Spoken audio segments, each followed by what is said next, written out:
안녕하십니까. 죄송합니다. 계획했다는 거 인정하십니까? 언제부터 계획하신 건가요? 홍콩 묻지마 살인 검색하신 거 맞나요? 왜 검색하셨습니까? 범행에 참고하려고 하신 거 맞습니까? 죄송합니다.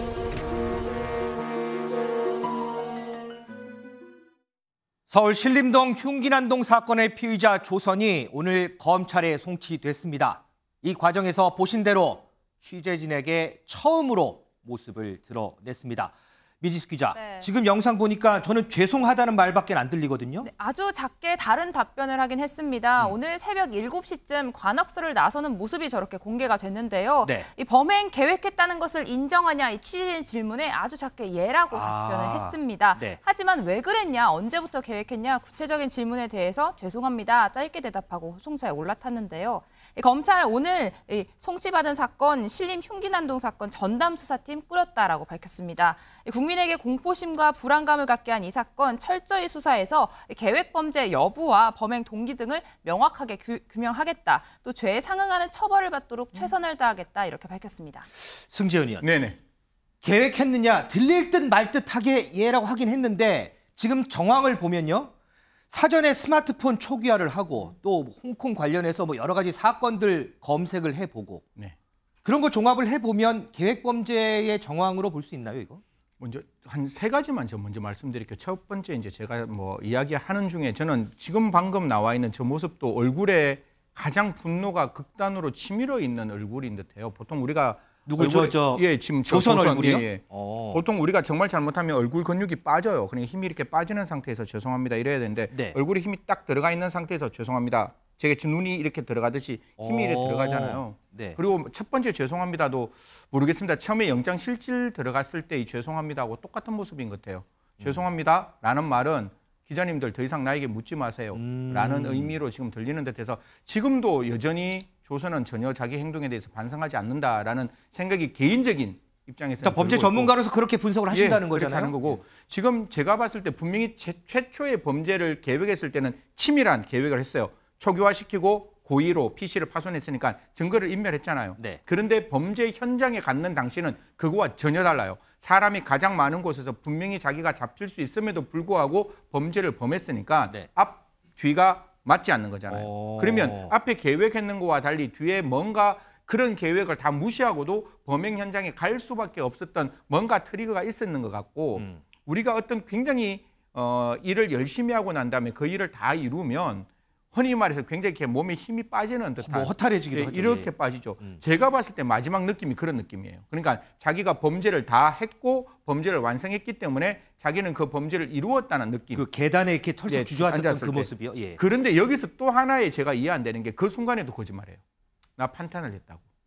그러니까 그 순간도 자기가 범죄를 했으면 보통 그 정도 상황이면 다 잡혀가거든요. 이실 짓고 쭉 타고 넘어가는데 지금도 범죄 후에 조선의 그 이야기는 처음부터 끝까지 다 핑계를 위한 거짓말이었기 때문에 도대체 이게 검찰이 전담반을 꾸린다고 얘기하니까 저희한테 답을 주세요. 이게 왜 그랬냐라고 말을 하면 제가 정확하게 형사정책적으로 이런 범죄를 막을 수 있는 대안을 만들어 드릴 테니까 이제는 제발 쉽게 묻지마 범죄, 제발 쉽게 사이코패스가 정답이 아니라 제대로 된 정답을 검찰이 좀 알려줬으면 좋겠습니다. 그러면 뭐 그 정답은 검찰이 어쨌든 조사를 해서 이제 알려드릴 텐데 여러 가지 정황들을 쭉 봤을 때 많은 전문가들은 조선이 사이코패스 성향을 보인다고 그렇게 진단을 하거든요. 승 의원 진단도 비슷한가요? 뭐 저희들은 어차피 직접 제가 조선하고 뭐 하루라도 이틀이라고 라포라도 형성했으면 그러니까 관계라도 형성이 되었으면 더 쉽게 말씀을 그렇죠, 드릴 수 네. 있는데 파편 4가지를 들고 제가 말씀드릴게요. 이거는 팩트를 가지고 말씀드려야 되니까 보통 사이코패스 PCLR이라는 거는 첫 번째 그 사람이 갖고 있는 퍼스널리티,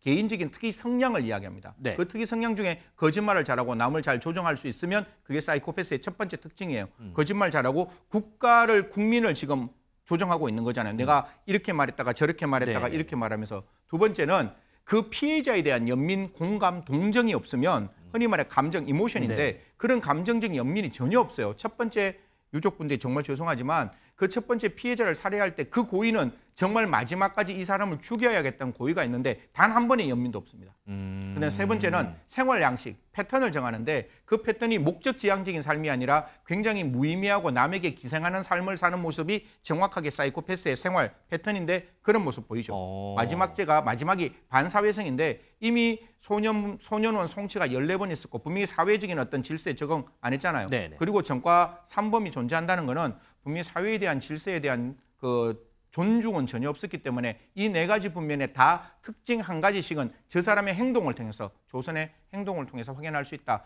그래서 PCR을 하면 분명히 성격장애입니다. 범죄 원인은 아니에요. 이게 분명히 고칠 수 없다, 어렵다. 그래서 형종을 정할 때도 좀 무거운 형종을 정하고 형기를 정할 때도 좀 이렇게 높은 형기를 정할 수 있는 방향으로 가는 게 맞으니까 네. 그런 부분 검찰이 잘 수사해서 공소 유지해 주시기 부탁드리겠습니다. 그러면은 이 부분도 그러면 그 사이코패스 성향에 들어가나요? 한 보도를 보니까요.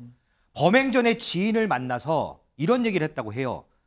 법이 없었으면 사람을 많이 살해했을 것 같다 이런 얘기를 했다고 하거든요. 그런 보도가 좀 있거든요. 저게 이제 저희들이 말했을 때 이게 하나의 어떤 파편을 딱 가지고 이게 맞냐 틀리냐 말 못하지만 저런 행동이 끊임없이 계속 쭉 이어져 왔다면 네. 즉 소년부 그 송치를 받았을 때에도 나는 사회 질서를 지키고 싶지 않아.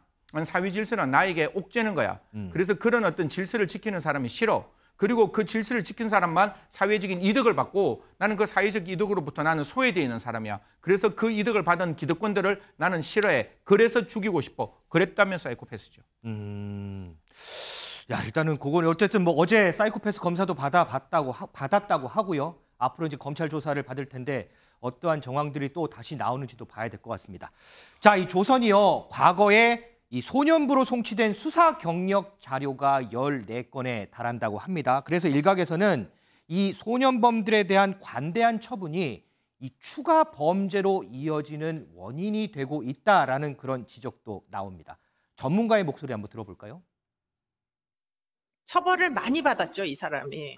17번이나 받았는데 그 처벌이 하나같이 중형은 아니었고 더군다나 뭐 20살에 했던 거는 이제 묻지마 폭행이었음에도 집행유예를 받다 보니까 이 사람이 형벌이라고 생각하는 건 기껏 한 1년, 2년 정도의 수용 밖에는 경험해 본 적이 없어서 그렇게 이야기한 것으로 보입니다. 뭐 상당히 반사회적인 사고를 했고 또 워낙에 범죄의 습벽이 뭐 짙어서 그런 이제 범죄를 반복하다 보니까 신사회적인 훈련을 교육을 하나도 못 받은 사람 같아요. 그래서 지금 이렇게 그 청소년 시절부터 지속적으로 처벌만 받고 교육을 못 받는 그 경우에는 어떻게 하면 좋겠는지 그게 이제 앞으로의 축제가 될 것 같습니다.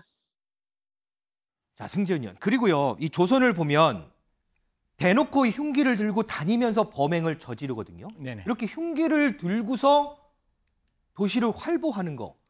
이거 문제 없나요? 이것도 문제가 많아 보이는데. 우리 MBN 시청자 여러분과 같이 한번 우리 사회를 되짚어 봤으면 좋겠다는 말씀을 드리는데요. 네. 제가 1960년대, 70년대는 굉장히 안전했습니다. 사실 저희가 살기 힘들었지 그 게마인샤프트라 그러죠. 같은 공동체 안에서 서로 간의 생활의 규율에 대한 모습들을 다 가지고 왔고 그때는 흉기를 몸에 소지한다는 것 자체가 사회적으로 그렇게 많지는 않았어요. 안전한 사회였기 때문에 네. 흉기를 들고 나오는 것 자체에 대해서는 그냥 경범죄 처벌법, 그러니까 사람을 놀래키거나 흉기를 들고 뭔가 사회적으로 그냥 반사회성을 띈다 정도에 해당되는 범죄로만 치부해 왔어요.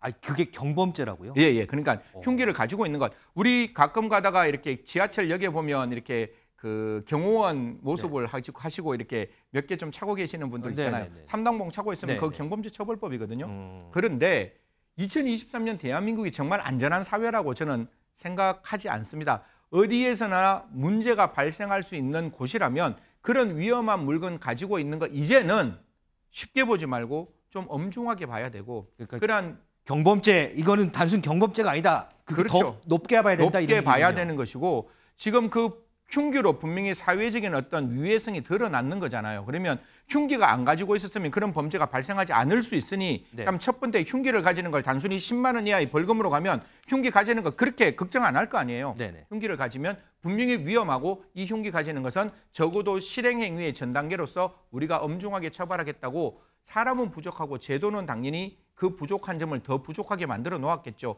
이런 부분을 좀 메꾸어서 이제는 흉기 들고 다니는 것 좀 사회적으로 엄중하게 처벌할 때다. 이런 말씀 드리겠습니다. 자, 지금 정리를 해보면 일단 흉기를 소지하고 이 도심을 활보하는 거 이거 현행법에서는 경범죄 처벌밖에 안 된다고 합니다. 근데 승재현 위원의 지금 생각은 이 자체만으로도 범죄로 이어질 수 있기 때문에 경범죄가 아니라 지금부터라도 더 크게 좀 봐야 한다. 그런 조언을 좀 하고 있습니다. 자, 민지숙 기자, 지금 범행이 일어난 신림동 여기 추모 공간이 조성이 돼 있는데 네. 여기에 성금함 때문에 지금 논란이더라고요, 또. 맞습니다. 한 남성의 뻔뻔한 사연이 소개가 됐습니다. 네. 온라인 커뮤니티에 올라온 글인데요. 60대로 추정되는 한 중년 남성이 추모 공간에 가짜 성금함을 가져다 놨다라고 합니다. 정체불명의 과일 박스에 저렇게 유족 올림, 유족 드림이라고 적혀 있는데 네. 유족들의 동의 전혀 없이 무단으로 설치한 모금함이라고 합니다. 여기에 1,000원짜리 지폐와 동전들이 담겨 있었다라고 하는데요. 이 추모 현장을 찾은 이 유족의 지인이 이를 발견해서 치우려고 했지만 해당 남성 계속해서 모금함을 현장으로 가져다 놨다라고 합니다.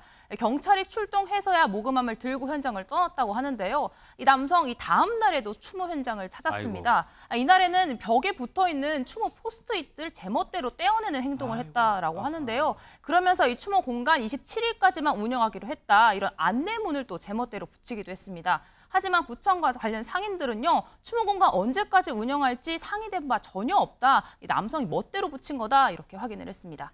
여기 지금 사진을 보면요. 이쪽에는 글쎄 자세히 보실지 모르겠는데 성금함 뭐 이렇게 있습니다. 그런데 이 왼쪽에 사진 보면 지금 경찰하고 얘기하는 과정에 이 함을 안에 보면 지폐도 보이고요. 동전도 보이고요. 정말 누군가 지나다니는 우리 시민들이 정말 불쌍한 마음에 도와주고 싶은 마음에 이렇게 돈을 넣은 그런 정황도 있습니다. 그런데 우리 민지숙 기자 설명을 들어보면 이게 가짜 성금함이라고 하는데 한민수 대변인, 네. 이 끔찍한 사건을 지금 돈벌이 수단으로 이용한 거 아니에요, 이거?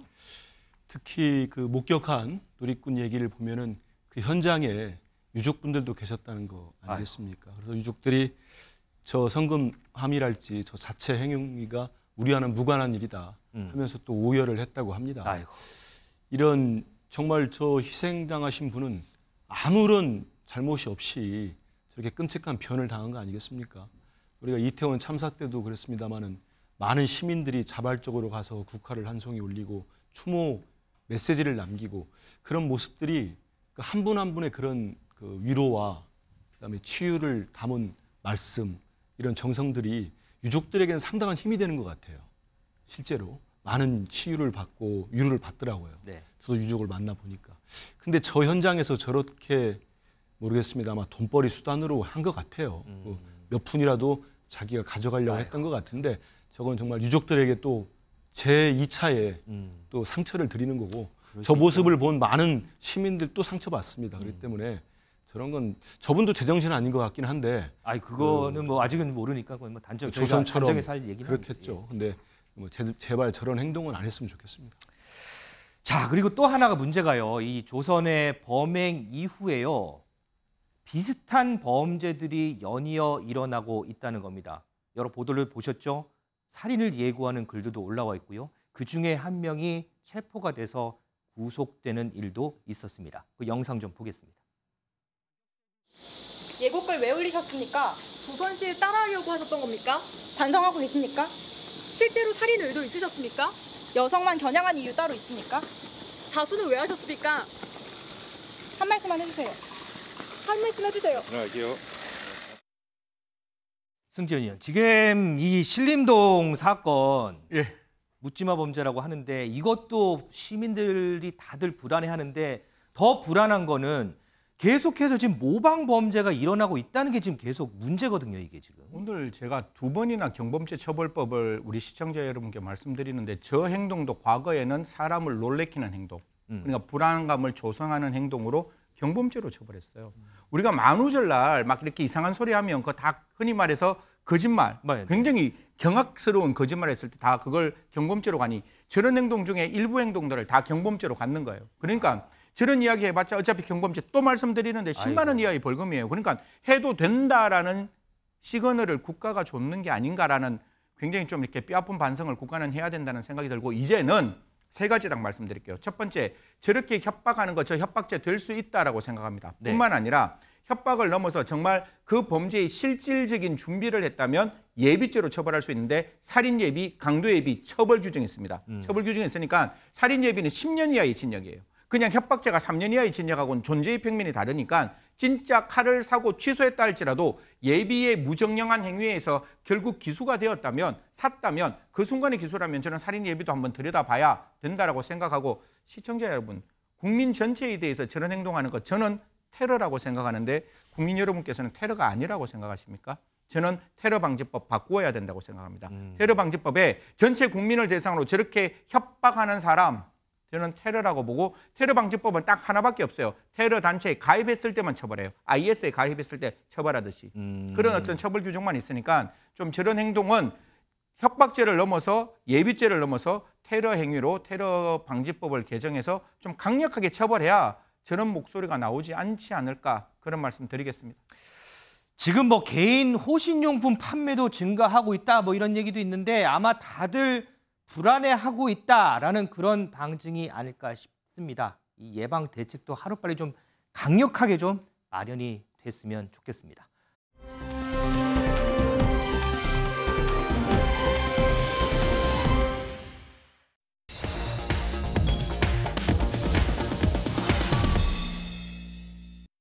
서울 서희초등학교 교사의 사망 사건, 그리고 그로 인해 파생되는 교권과 관련된 목소리 저희가 연일 전해드리고 있는데, 관련해서 새로운 내용들이 좀 나오고 있어서 오늘도 또 한번 좀 짚어보겠습니다.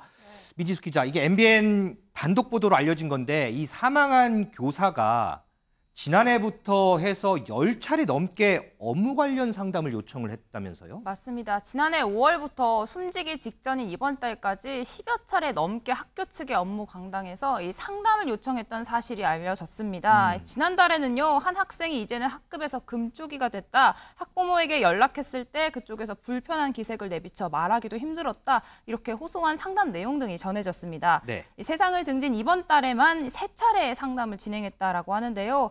구체적인 사안이 언급되지는 않았지만 학생과 학부모가 자꾸 선생님 잘못이라고 이야기를 했다. 처음에는 그러려니 했는데 자꾸 이런 말을 들으니까 내 탓이라는 생각이 들고 가스라이팅이라고 느껴졌다, 이렇게 이야기한 것으로 전해졌습니다. 아니 그럼 이렇게 10차례나 이렇게 상담 요청을 하면 네. 이에 대해서 학교도 어떻게 좀 응답을 좀 하지 않나요? 네, MBN이 저희 상담 내용을 확보를 했는데요. 이 학교 측의 대응이 과연 적절했는지 따져봐야 될 대목들이 있었습니다. 한 여학생이 남학생의 가방을 연필로 두드리다가 얼굴에 상처를 내는 이런 사건, 사고 여기가 있었었는데 네. 당시에 이 교사가 상담을 통해서 이 건을 해결을 했지만 이 관련된 학부모가 이 교사의 개인 전화번호로 계속해서 연락을 했다는 사실이 전해졌습니다.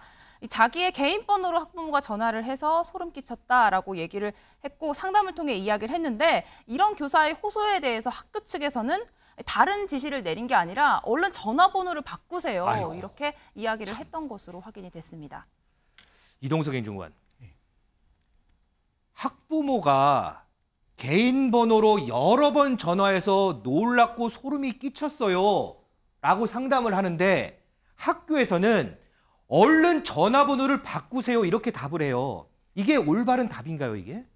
절대 올바른 답이라고 할 수 없겠죠. 지금 선생님께서 계속해서 이렇게 하소연, 그러니까 호소를 하고 있는 거 아니겠습니까? 그렇죠. 나 좀 도와달라, 내가 힘들다, 이런 입장을 계속하고 있는데 저런 학교 측의 반응은 절대로 이해할 수가 없고요. 저는 지적하고 싶은 게 이런 그러니까 학교 관계자께서 이런 하소연을 누구한테 할 수 있겠습니까? 이게 학교장에게 이런 하소연을 한다면 굉장히 학교장의 입장에서는 그냥 참아라, 이런 답을 할 수밖에 없는 현실이거든요. 왜냐하면 학교장의 입장에서는 뭐 학교에서 교육청에 감사가 나온다든지 네. 이런 불리한 이익을 받을 수 있기 때문인데요. 학교장이 직접 나서서 이런 문제를 해결해야지 다른 사람이 해결할 수 있는 부분이 아닙니다. 더욱더 학교장과 교사 간의 긴밀한 이런 연결 관계를 통해서 이런 문제를 더욱더 앞으로 해결해 나가길 희망해 보겠습니다. 승지현 의원, 네. 자, 여기 보세요. 이게 2023학년도 올해 1학기에 학교에 공식적으로 접수된 민원 건수예요. 민원 건수가 총 11건이에요. 지금 1학기 동안에. 네. 그런데 알고 봤더니 선생님들이 개인적으로 받은 민원은 셀 수도 없이 많답니다. 이거. 사실 지금 저 내용만 시청자 여러분과 먼저 한번 고민하고 다음에 제가 하고 싶은 이야기를 할 텐데요. 4월 26일 날 앞에 솜사탕 정말 이렇게 아이들 좋아하잖아요. 네. 아시죠? 이렇게 막 돌려가지고 먹는 맞아요. 거. 네네. 그러니까 아이들이 확 몰리니까 앞이 위험해졌는 거예요. 통행이 위험해요. 좀 잘해주세요. 그러니까 학교에 있는 보안관들이 쫙 출동을 했는 거예요. 그래서 앞에를 딱 정리를 하니까 그로부터 한 10일 지나서 또 전화가 옵니다. 보안관이 후문을 너무 통제하고 있으니까 아이들이 가는데 불편하다. 통제 풀어라. 도대체 어느 장단에 춤을 춰야 되는지를 아니, 이게 모르겠는데. 통제해달라 그랬다가 또 통제했더니 이게 또 또 불편하다고 문제가 그러고. 있다. 그다음에 담임 교사가 이제 생활 지도 교과 과정에 이제 문제가 있을 수는 있겠죠. 그래서 제일 처음에 전화 따르릉 합니다. 예, 지금 담임 교사가 지금 지도를 하는데 한 3가지 문제점이 있어요. 그 담임 교사에 대해서 좀 상담 좀 해주세요. 라고 전화가 왔어요. 그래서 그 교감 선생님이 알겠습니다. 저희들 상담하겠습니다. 라고 하니까 4일 후에 다시 전화해서 아닙니다. 3가지가 아니에요. 6가지예요. 아이고. 이렇게 늘어나고 있다고 하니까 도대체 얼마만큼 그 교사가 힘들었는지는 안 물어도 분명하다라는 말씀드리겠습니다. 이럴 때일수록 우리가 감정노동 근로자들 혹시 그 고객한테 컴플라인 걸리면 그 자리에서 빼거든요. 1시간, 2시간 쉬어라고 하는데 왜 학교는 그걸 안 하는지를 모르겠어요. 힘든 거는 선생님이 담당하는 게 아니라 학교 선생님들이 연대해 줘야죠. 우리가 학교에서 아이들 학생 폭력 있을 때 그 피해자와 연대하라고 그렇게 교사들이 가르치고 난 다음에 네. 왜 피해받는 교사하고는 연대를 하지 않는지 분명히 저런 부분에 있어서 학교는 선생님이 직접 담당하는 게 아니라 따로 담당할 수 있는 시스템을 만드는 게 필요하다는 말씀 드리겠습니다. 자, 민지숙 기자, 이게 선생님이 지금 직접 감당하다가 어쨌든 소송에 걸려서 1년 동안 법정 싸움 끝에 아동학대 혐의를 벗은 선생님이 지금 조명이 되고 있더라고요. 맞습니다. 그런데 그 선생님도 역시 학부모의 과도한 민원이 문제다 이렇게 지적을 해요. 네, 광주의 한 초등학교 선생님을 맡았던 이 윤소연 교사의 사연입니다. 지난해 4월에 제자가 다른 학생을 폭행하는 것을 목격하고 이를 막기 위해서 이 책상을 넘어뜨리고 이 성의 없이 써온 반성문을 찢었자가 해당 학부모로부터 민형사상 아하. 고소를 당한 사건이 있었습니다. 네. 경찰은 정서적 학대에 해당한다고 보고 송치를 했지만 검찰 단위에서 무혐의 처분으로 끝났습니다. 항소심까지 기각이 됐는데 네. 학부모가 낸 3천만 원의 민사소송도 기각이 된 상태입니다. 하지만 이런 상황이 종료되기까지 1년 3개월이라는 시간이 걸렸거든요. 이 아동학대 교사라는 오명을 정말 어렵게 벗게 된 해당 교사는요. 이 학교의 학부모들의 민원이 너무 과도하게 쏟아지는 게 지금 교육 현장의 문제다. 이 교사가 개별적으로 직접 연락할 수 있는 이런 방법을 제한하거나 민원 녹취 등을 하는 제도 등을 따로 마련해서 교사를 보호해야 한다. 이렇게 목소리를 높였습니다. 승재현 의원, 지금 이제 선생님들은 이런 목소리를 내요. 정당한 교육 활동은 제발 좀 아동 학대로 좀 보지 않았으면 좋겠다라는 목소리를 내거든요. 교육이라는 게 제가 갖고 있는 과문한 생각, 페다고지에서 말하는 교육은 시민사회의 인성과 자질을 기르는 겁니다.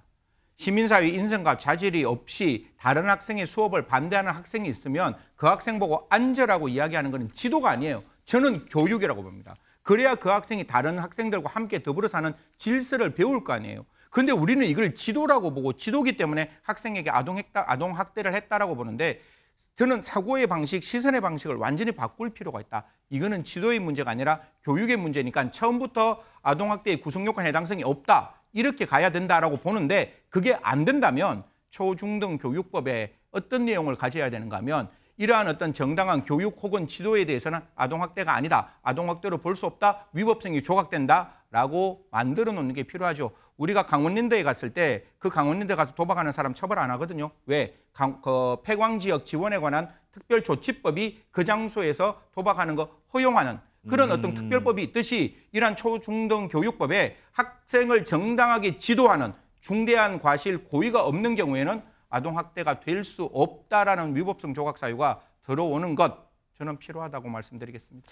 자, 그래서 지금 최근에 여러 얘기가 지금 나오고 있어서요. 지금 국회 교육위에서 이러한 현안 가지고 현안 질의가 진행 중입니다.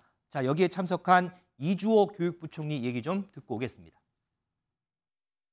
최근 한 교원의 극단적 선택과 학생의 담임 교사 폭행 등 교권 추락으로 인한 공교육의 절대적 위기 상황입니다. 특히 무분별한 아동학대 신고, 일부 학부모의 악성 민원, 정당한 교육 활동과 학생 생활 지도가 위축되고 있습니다. 교권 확립을 요구하는 사회적 공감대를 기회로 보다 속도감 있게 제도 개선하여 무너진 교권을 일으켜 세워 공교육을 회복하겠습니다. 한민수 대변인, 지금까지 정치권에서 나온 얘기를 보면 이렇게 교권 추락의 원인은 학생 인권 조례 때문이다. 아니다. 그거는 올바른 접근법이 아니다. 이거 갖고 지금 대치를 했는데 지금 이주호 교육부 총리 얘기를 들어봐도 그렇고 최근에 나왔던 선생님들의 얘기를 들어보면 원인은 학부모들의 악성 민원 쪽으로 지금 논점이 좀 가고 있는 것 같거든요. 우리 민주당에서도 그렇고 이번에 서희초 초등학교 선생님의 안타까운 사건을 봤을 때 처음부터 이건 학부모의 갑질 의혹이 있었지 않습니까?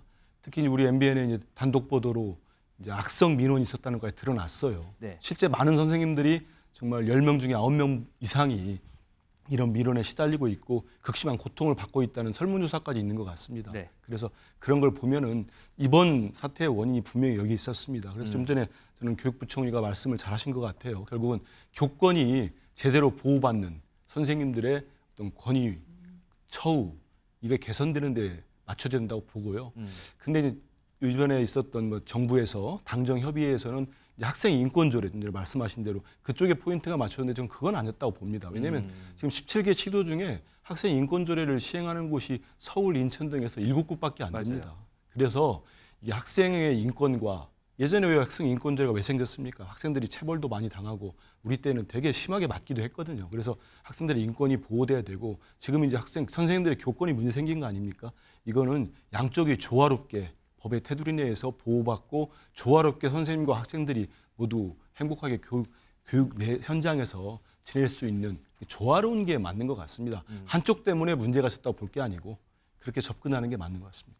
지금 한민수 대변인 말대로요. 정말 뭐 선생님이냐 아니면 학생이냐 어느 누가 더 잘못을 했고 더 옳은 일을 했고 이 문제가 아니라요. 정말 조화로운 환경에서 우리 아이들이 그리고 선생님들이 올바른 교육을 하고 올바른 교육을 받을 수 있는 그런 환경이 되도록 우리 정치권에서도 많은 논의를 좀 해줬으면 좋겠습니다.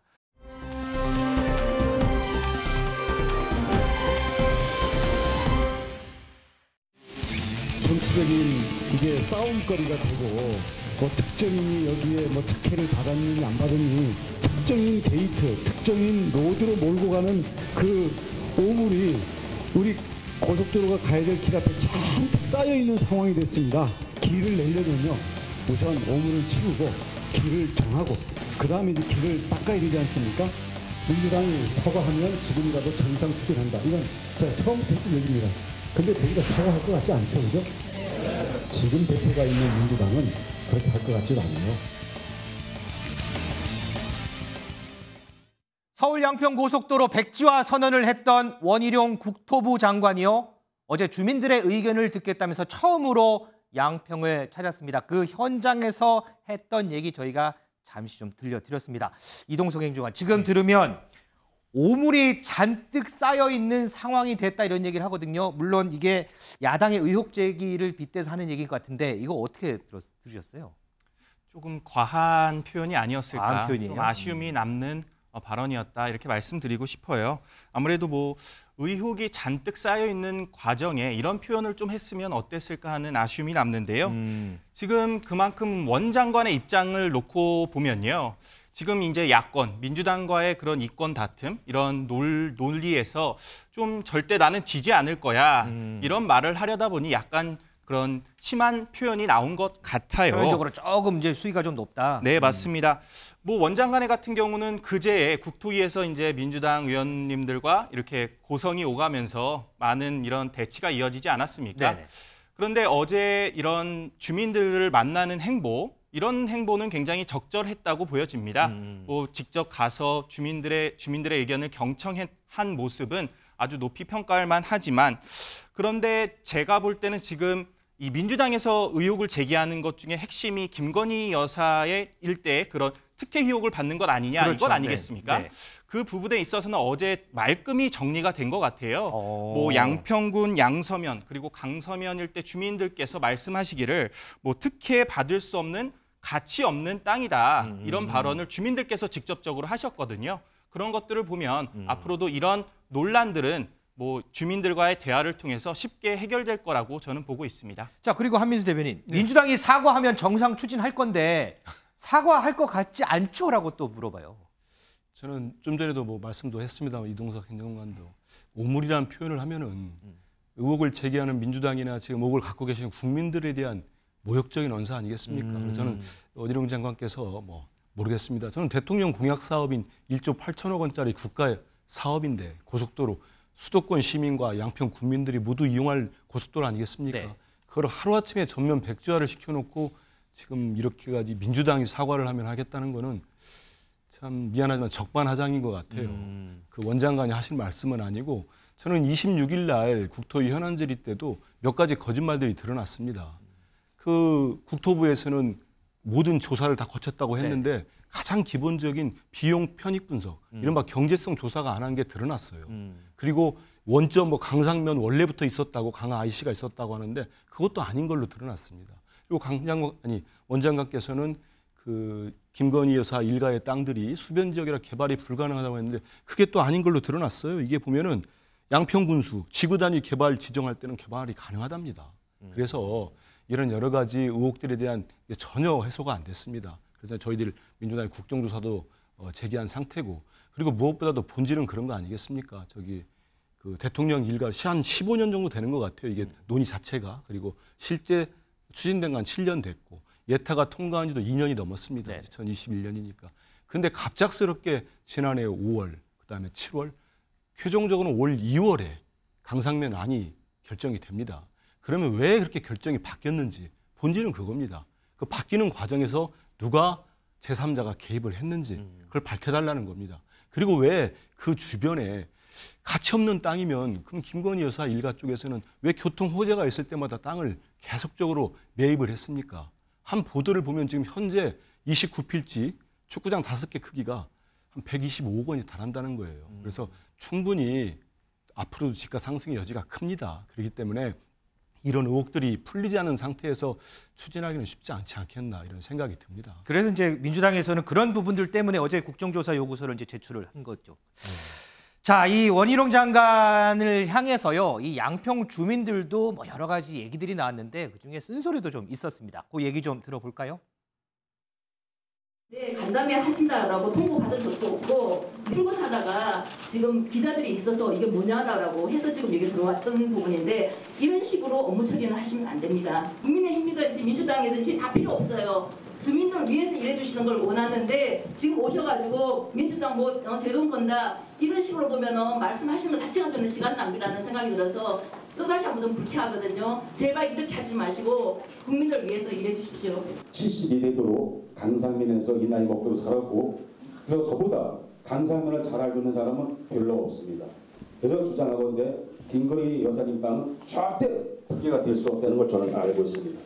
장관님한테 바란 건데 다른 대안은 또 뭐 없으신지 뭐 말할 수 없는 곤경에 처해 있습니다. 이 고속도로 관계로 양평군 고생했던 양평 군민한테 양평구에다가 시사를 해줬으면 이런 엉뚱한 생각도 해봤습니다. 승전 의원, 뭐 이거는 뭐 정치권에서 나온 얘기가 아니니까 저도 정치인이 아닌 분께 한번 여쭤볼게요. 지금 얘기를 들어봤더니 뭐 국민의힘이고 민주당이고 다 필요 없다는 얘기도 나오고 100% 공감합니다. 그 땅 희사해줬으면 좋겠다는 얘기도 나오고. 뭐 그것도 일리 있는 말씀이라고 생각합니다. 사실 제가 갖고 있는 과문한 생각 중에 김포 골든라인이 이 사건하고 저는 이 지금 일과 유사하게 머릿속에 지금 데자뷰가 있는데 국가가 어떤 일을 굉장히 졸속으로 끝내면 거기에 있는 피해는 오로지 국민들이 입어요. 김포 골드라인 기억나십니까? 거기서 숨도 못 쉬고 출퇴근하는 우리 시민들의 모습. 그거 한 량만 더 내리거나 두 량만 더 내렸어도 이런 일 없잖아요. 그때 급하게 간다고 이런 일이 만들어졌는 거예요.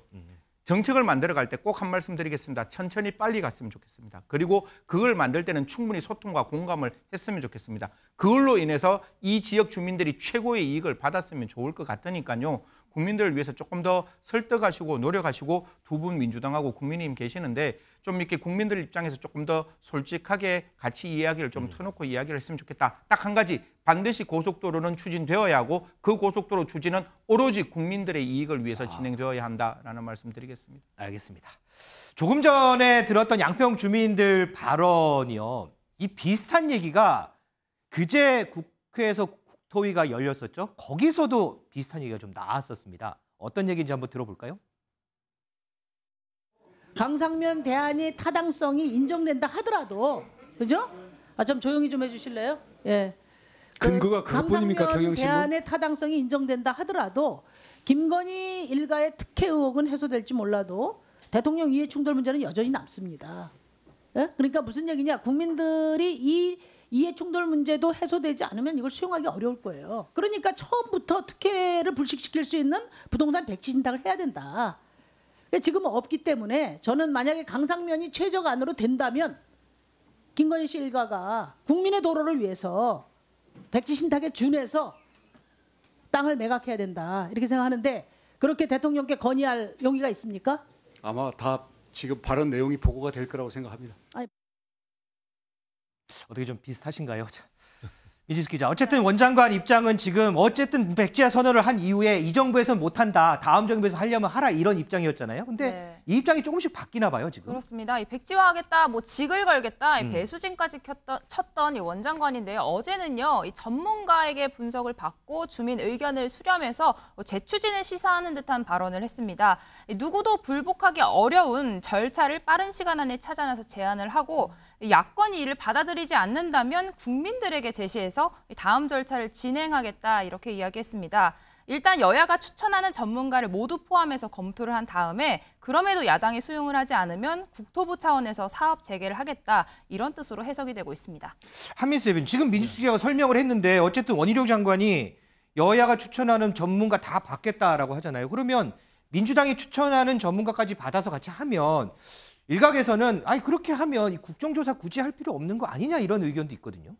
저는 다른 사안이라고 봅니다. 다른 되게 사안이에요? 다르다고 봅니다. 일단은 뭐 원장께서 공식적으로 민주당이 전문가를 추천해달 요청해 온다면 우리 당에서 뭐 협의 절차를 할 수 있겠습니다. 근데 저는 무엇보다도 정부 여당 아닙니까? 국정을 책임지고 있는 여당이고 대통령 공약 사업을 추진하는 데 있어가지고 지금 뒤늦게 국민들 얘기 듣는다고 돌아다니고 있지 않습니까? 그거 없이 갑작스럽게 전면 백지화해가지고 지금 이렇게 정쟁거리를 만들어버렸습니다. 제가 하나만 묻고 싶어요. 원장관이나 집권 여당한테.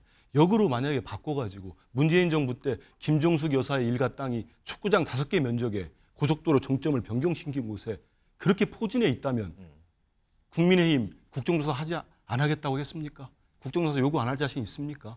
그리고 윤석열 당시 검찰총장이라고 한다면 저희가 볼 때는 벌써 수사 들어갔습니다. 압수수색 들어갔고요. 하지만 지금 정부에서는 검찰, 경찰, 감사원 어느 것도 수사나 조사를 하지 않습니다. 이 정도 의혹이 불거졌는데도. 민주당에서는 어떻게 하고 야당은 어떻게 하겠습니까? 저는 국회의원들이 국정조사를 안 하면 직무유기라고 생각합니다. 이동석 행정관은 마지막으로 어떻게 생각하세요? 원희룡 장관이 민주당이 추천한 전문가도 받아주겠다. 여야서 전문가를 추천해달라. 그럼 같이 한번 논의해보겠다라는 거. 뭐 국정조사 충분히 받을 수 있는 사안이라고 저는 생각합니다. 국정조사를 받을 수 있는 사안이에요? 네, 뭐 의혹을 해결해야 된다면 국정조사를 받아야 되겠죠. 다만 이게 국정조사라는 것은 이게 그만큼 시기가 필요한 사안입니다. 이 뭐 지금 양평간 고속도로가 굉장히 논란이 되고 있는데 지금 제가 볼 땐 주민들께서 원하시는 거는 신속한 고속도로 건설이 아닐까 싶어요. 주민들은 그렇죠. 근데 이게 국정조사를 실시하게 된다면 뭐 내년, 내후년, 길게는 몇 년이 지나서 이렇게 해결될 수도 있는 사안입니다. 그만큼 주민들의 입장을 고려한다면 당연히 고속도로 재추진이 빨리 돼야 되는 거고 그 과정에서 여야가 합심이 돼서 좀 이 문제를 어떻게 해결할지 조금 더 한 발자국 물러나서 이 사안을 보게 된다면 어떨까 하는 생각을 해봤습니다. 어쨌든 가장 중심은 주민들에게 둬야 한다 이런 얘기군요. 자, 원희룡 장관 얘기까지 해봤고요.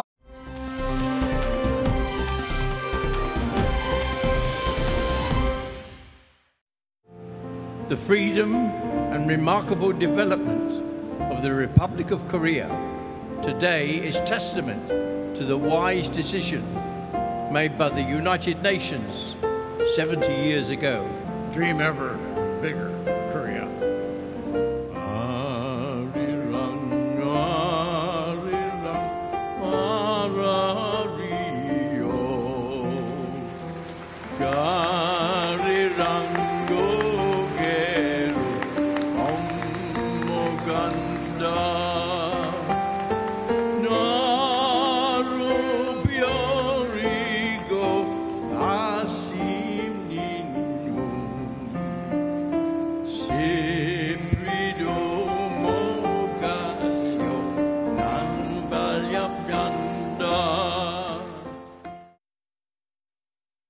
자, 어제는요 6.25 전쟁을 멈추게 한 정전협정 70주년이 되는 날이었습니다. 지금 보신 대로 우리 정부는요 그 당시에 임시 수도였던 부산에서 기념식을 가졌고요.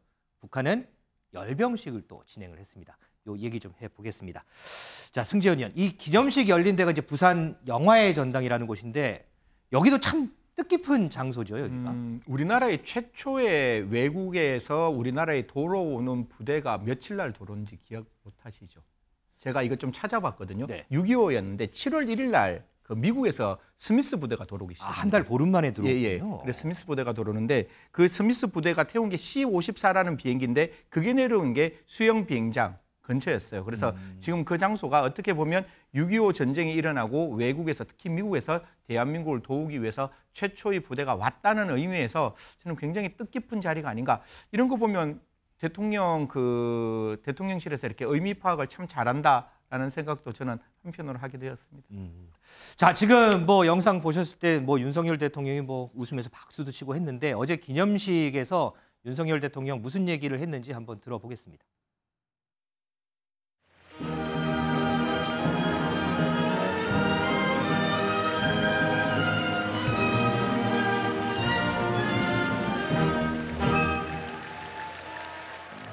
유엔군 참전 용사 여러분, 오늘의 대한민국은 유엔군의 희생과 헌신 그리고 피 묻은 군복 위에 서 있습니다. 대한민국 정부와 국민은 지난 70년간 지켜온 자유의 가치가 미래 세대에게 이어질 수 있도록 최선을 다할 것입니다. 어려움에 처했을 때 목숨을 걸고 달려와준 여러분과 우방국들에 대한 고마움을 절대 잊지 않을 것입니다. 이동석 행정관은 이 모습 보면 좀 감회가 새로울 것 같아요. 대통령실 있을 때도 뭐 여러 가지 행사들 하는 거 많이 보고 했을 텐데 어제 정전협정 70주년 기념식 어떻게 보셨어요? 네, 뭐 제가 만약에 지금 이 자리에 없다면 저도 이제 저 장소에 있었을 텐데 네. 뭐 나라를 생각하는 그리고 혹은 우리나라를 위해서 저렇게 헌신하신 분들을 위해서라면 뭐 역대 대통령님께서도 다 같으신 마음일 겁니다. 네, 특히 어제 같은 행사의 경우 대통령께서 저렇게 나가서 직접 박수까지 하며 저런 마중을 하는 모습은 굉장히 보기 좋았고요. 네, 저분들이 어쨌든 참전용사 지금 62분을 처음 이제 모셔서 지금 행사를 하는 거거든요. 맞습니다. 저 뭐 방송을 보면서 저도 느꼈지만 가족분들께서도 굉장히 흐느껴 하시더라고요. 저런 그러니까 영광을 함께 나눈다는 것 자체가 저는 큰 의미가 있다고 생각하고요. 앞으로도 다음 정부, 뭐 다다음 정부에서도 저런 아주 호사로운 저런 그런 모습, 이벤트 같은 거는 앞으로도 계속되기를 희망해 보겠습니다. 하긴 뭐 호사라는 표현이 나왔지만 저분들은 이 참전용사 저분들은 정말 호사를 많이 누리셔도 될 것 같습니다. 자, 민지숙 기자, 이 6.25 참전국 중에 이제 뉴질랜드도 있어요. 그런데 윤 대통령을 만난 뉴질랜드 총독이 무슨 노래를 불렀는데 박수갈채를 받았다고 하더라고요. 그렇습니다. 이 뉴질랜드 키로 총독은요, 윤 대통령이 이 백악관에서 아메리칸 파이 노래 부르는 거 정말 잘 봤다 인사말을 건넸습니다. 그러면서 본인도 노래를 시작을 했는데요. 네. 이 노래 뉴질랜드의 원주민 마오리족의 전통 민요라고 합니다. 그런데 이상하게 한국인들의 귀에 굉장히 익숙한 멜로디였습니다. 그래요? 알고 보니까 이가 1차 세계대전 때 군부대로 해당 민요가 퍼졌고 한국엔 6.25 전쟁 때 참전한 뉴질랜드 군인들을 통해서 전파가 됐다라고 합니다. 1970년대에 한국어 버전의 음반까지 나왔다라고 하는데요. 네. 어떤 노래인지 직접 들어보시죠.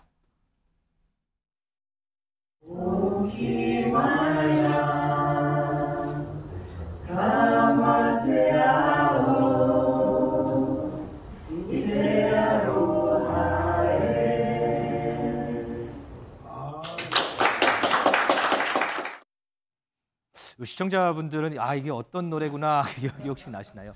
내 사랑 영원히 뭐 이런 노래 같은데 글쎄요. 자, 어쨌든 어제 우리나라는 참전 용사들을 불러서 정전협정 기념 70주년 행사를 했고요. 반대로 북한은요, 이 정전협정 기념일을 전승절이라고 부르면서 기념을 하고 있습니다. 그래서 어제 저녁에는 열병식까지 거행을 했습니다.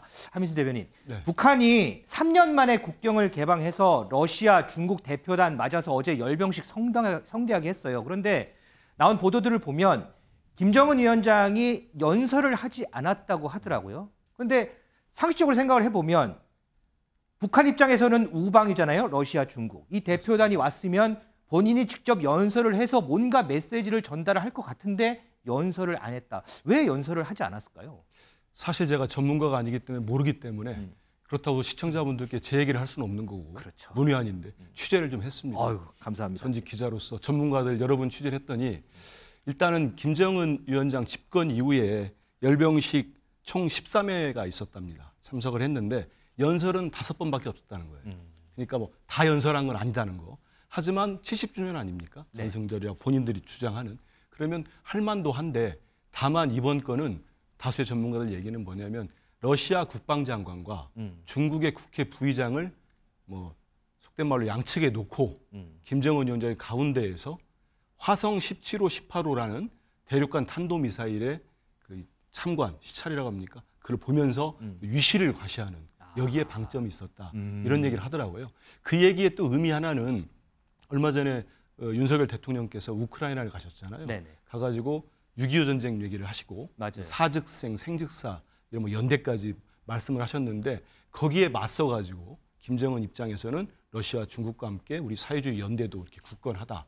그런 모습을 보여주되 다만 자기들 국방상으로부터 대독하는 연설문을 하고 그 이상의 김정은이 직접 김정은 위원이 연설까지 할 경우에는 이게 한미일과 북중로 구도가 명확해진다는 겁니다. 거기에 대한 수위는 좀 조절한 거가 아니냐. 이런 식의 전문가들이 평가를 하면서요. 여전히 자기들 김정은의 기조, 변화에는 변함이 없다. 그 변화라는 거는 뭐 핵무력 고도화랄지 그리고 뭐 대미, 대남 전면 대결 양상의 기조, 그다음에 사회주의 아까 말씀드린 연대의 기조. 그렇기 때문에 이번 연설 안 한 거에 대한 의미는 제가 말씀드린 정도 있지 않나 싶습니다. 자, 그거로 치닫을 수도 있는 부분을 김정은이가 자기가 조절을 한 거다. 연설을 안 한 건 조절의 의미가 있고요. 그것보다는 이제 러시아 국방장관, 중국의 고위 인사 양쪽에 놓고 대륙간 탄도미사일 뭐 17, 18형 막 시험 발사하지 않습니까? 그걸 참관을 시키면서 이 굳건한 연대의 모습을 보여주고 그렇게 했다고 봅니다. 알겠습니다. 자, 북한 관련해서는 요 정도까지만 좀 짚어보고요. 국내 얘기로 좀 다시 좀 돌아오겠습니다. 민지수 기자, 어제 윤석열 대통령이 기념식 참석하기 전에 자갈치 시장을 방문을 했어요. 맞습니다. 윤 대통령 어제 오후에 부산 유엔 기념공원 평화기념관 방문을 했는데요. 그 직후에 부산 자갈치 시장을 찾았습니다. 김건희 여사와 함께하는 일정이었는데요. 국제원자력기구의 발표에도 불구하고 일본 오염수 방류에 대한 국민들의 불안감을 해소하기 위해서 현장을 찾은 것으로 풀이가 되고 있습니다.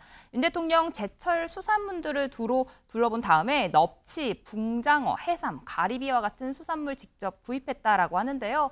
저희가 어제 모습 이 영상으로 준비했습니다.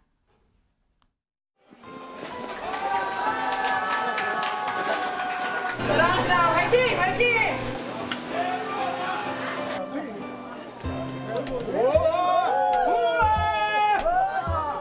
자갈치 분장을 신기하다고.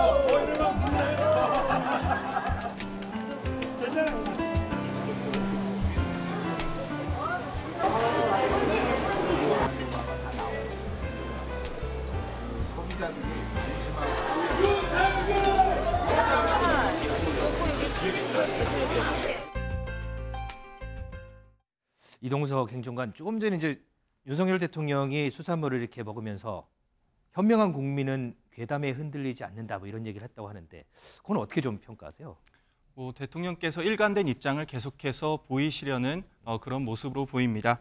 지금 뭐 앞서 계속해서 나왔지만 이게 원자력 학회 교수진들이 약 6천여 명이 일본 오염수 관련해서 지금 안전성에 문제가 없다 이런 입장을 앞서 계속해서 언론을 통해 보내지 않았습니까? 그런데 지금 시점에 와서 이런 오염수 논란 굉장히 사그라든 게 현실이에요. 그만큼 이제 논란은 계속해서 지속되지 않고 있는데 지금 민주당의 입장에서는 일본 오염수가 문제가 있다라는 입장을 계속해서 주장을 철회하고 있지 않아요. 계속해서 오염수가 문제가 있다라는 그런 주장만 하고 있는데 한 발 빼려는 움직임이 아닐까 싶고요. 일단 정부 여당의 입장에서는 계속해서 오염수 관련해서는 당연히 수산물 수입에 있어서도 문제가 있으면 수입하지 않겠다라는 입장을 고수하고 있기 때문에 앞으로도 논란이 지속되지 않기를 저는 희망해 보겠습니다. 함인수 대변인 하실 말씀 있으실 것 같은데요. 저는 대통령께서 좀 전에 그 정전협정 70주년 기념식에서 참석하자 박수 치는 모습 저 공감했습니다. 그리고 잘하셨다고 생각합니다. 하지만 거기까지만 하셨으면 어땠을까 하는 아쉬움이 많습니다. 왜냐하면 말씀 내용도 좀 전에 말씀했습니다만 현명한 국민의 괴담에 흔들리지 않는다. 저는 일본이 왜 저렇게까지 해양 투기를 하려고 하는지 따져보면 좋지 않겠습니까? 일본은 철저하게 본인들 국익에 의해서 움직입니다. 5가지 방법이 있는데 가장 저렴하고 본인들 찝찝한 거를 바다에 버려버리는 방법을 택했습니다. 그러면 우리 국익은 뭡니까? 왜 우리 대통령은 저렇게 야당과 우리 국민의 정말 절대 다수가 해양 방류를 반대한다고 하는데 그걸 괴담으로 치부하면서 그 해양 투기를 받아들이고 묵인하고 우리 정부는 심지어 우리 예산까지 써가면서 홍보를 하고 있습니다. 안전하다고. 이런 것은 제 상식은 도저히 납득이 안 됩니다. 많은 전문가들도 지금 초유해이기 때문에 안전성을 담보할 수 없다고 얘기하고요. 두 번째는 저는 대통령께서 이 시기에 지금 오송 지하차도도 안 가셨지 않습니까? 우리 국민들 많이 희생되셨습니다. 이번 수해로 50명의 국민이 돌아가시고 실종된 상태입니다. 그런데 저기 가서 회덮밥 이렇게 먹방을 하셨다는 기사를 보면서 정말 착잡함을 금할 수 없습니다. 알겠습니다. 자, 윤석열 대통령의 어제 행보, 그에 대한 논평까지 저희가 들어봤습니다.